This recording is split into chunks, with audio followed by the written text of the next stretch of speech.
রাজনীতিতে শেষ বলতে কিছু নাই। ব্যক্তির চেয়ে দল বড়, দলের চেয়ে দেশ বড়। এই সূত্র অনুযায়ী হাসিনাকে দিয়ে এখন আর তাদের কোনো কাজ হবে না। সুতরাং হাসিনাকে ওরা দিয়ে দিবে, একটু সময় নেবে, দিয়ে দিবে ওরা।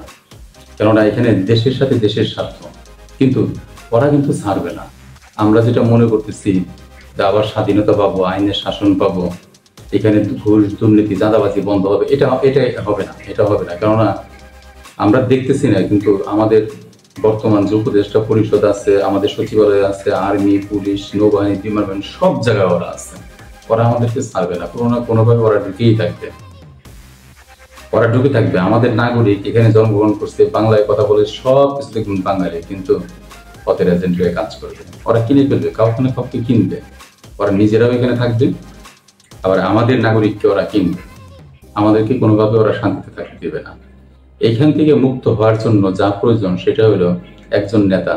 সেই নেতার জন্ম এখনো হয় নাই। আমাদের সময় লাগবে, আরো 50, 100, 200 বছর সময় লাগবে এই সমস্যা সমাধান করার জন্য। তবে আমরা এখন যেটা করতে পারি সেটা হলো, যদি আমরা এক গণতন্ত্র, সাহিত্য শাসন আনার চেষ্টা করতে পারি, কিন্তু এই চেষ্টা ভুল রাস্তায় করলে হবে না। যে দল ক্ষমতায় আসবে সেই দলের ভিতরে যদি গণতন্ত্র না থাকে, তাহলে আমি কোনোভাবেই দেশের ভিতরে গণতন্ত্র দিতে পারবো না। যেই দল ক্ষমতায় আসবে সেই দলের ভিতরে যে ক্যান্ডিডেটগুলো তৈরি হয়, সেই ক্যান্ডিডেটগুলো যদি ভোটের মাধ্যমে না হয়, উপর থেকে যদি সিলেকশন করা হয়, এই সিলেকশনগুলো ভুল হয়। লোক মানুষের ভিতরে বসবাস করে। যখন কোটি কোটি টাকা নিয়ে আসবে একজন খারাপ মানুষ, তখন তাকে কেউ না কেউ তার লবিং করবে এবং তাকে টিকিট দিয়ে দিবে। আর সে যখন দাঁড়াবে, মানুষ তো দেয় মার্কায় ভোট। একজন সন্ত্রাসী চাঁদাবাজ মানুষ যখন দাঁড়াবে, কিন্তু যে ধানের শীষে বা নৌকায় ভোট দেওয়ার, সে কিন্তু ওই মার্কা দেখে দিবে। এই মানুষটা খারাপ না ভালো সেটা সে দেখবে না। আমরা যদি দলের ভিতরে গণতন্ত্র না আনতে পারি, উপযুক্ত নেতা যদি আমরা মার্কার সাথে যদি উপযুক্ত নেতা যদি আমরা না দিতে পারি, তাহলে ওই লোভী চাঁদাবাজ দুর্নীতিবাজদেরকে যদি আমরা নিয়ে আসি, তাহলে ইন্ডিয়া খুব সহজেই আমাদেরকে আবারও হাতে নিয়ে নেবে। ইন্ডিয়ার হাত থেকে আমরা বাঁচবো না। এই ফাটাবাসের চিপার থেকে আমরা বের হতে পারবো না। এই ফাটাবাসের চিপার থেকে বের হইতে হলে আমাদেরকে যেটা করতে হবে সেটা হলো, দলের ভিতরে আগে যে দলগুলা দেশ চালাবে সেই দলের ভিতরে গণতন্ত্র আনতে হবে।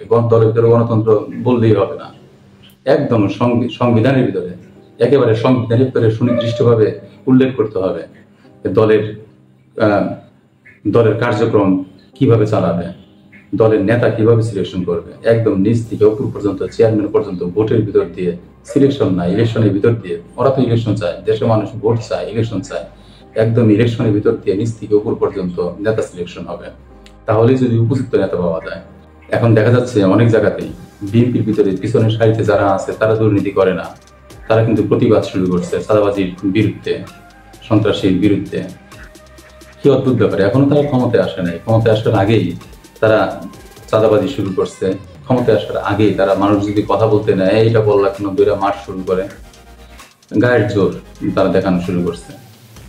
যদি এরকমটা ভাবে চলতে থাকে, তাহলে আওয়ামী লীগ যেরকম অবস্থায় পড়ছে, দৌড় খাইছে, বিএনপির এই অবস্থা হবে। এমন দুইটা দল দরকার যে দলের ভিতরে গণতন্ত্র থাকবে, উন্নত মানুষ নেতা হয়ে এই দেশের পার্লামেন্টে যোগ দিবে, মন্ত্রী হবে, প্রধানমন্ত্রী হবে, এবং এই দেশকে উদ্ধার করার জন্য তারা এগিয়ে আসবে। তাহলেই যদি ভারতের হাত থেকে বাঁচা যায়। তা না হলে এই খারাপ মানুষ, লোভী মানুষগুলো যদি আমরা পার্লামেন্টে পাঠাই, তাহলে কোনো না কোনোভাবে ওরা কিনে ফেলবে।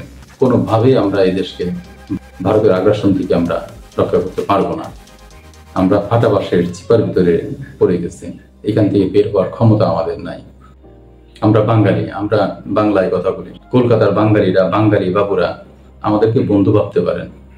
আমরা আপনাদেরকে বন্ধু ভাবি, আমরা বাংলায় কথা বলি।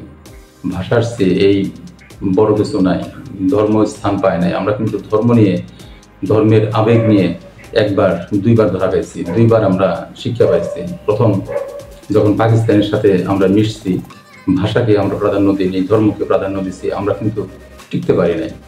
সেখান থেকে বেরিয়ে আসছি। ৭১ দেখছি ধর্মভিত্তিক রাজনৈতিক দল জামাতে ইসলাম আমাদের সাথে গাদ্দারি করছে। এই ধর্মকে বড় করে, ভাষাকে ছোট করে দেখার কোনো মানে নাই। আমরা বাঙালি, আমরা যে ধর্মেরই হই না কেন, আমরা বাঙালি। এপার ওপার সবাই আমরা বাঙালি। মাঝখানে তাপকাটা বেড়া থাকলেও আমরা বাঙালি, আমরা বাংলায় কথা বলি। আমি যা বলতেছি আপনি তা বুঝতে পারেন, আপনাদের কথা আমরা বুঝতে পারি, আমরা বন্ধু হতে পারি। আমরা এই সীমা না থাকলেও আমরা আমাদের ভিতরে ভালো একটা সম্পর্ক রাখতে পারি। চলেন শত্রুতা বলে বন্ধুত্বের হাত বাড়াই আমরা একে অপরের দিকে, কেননা আমরা বাঙালি।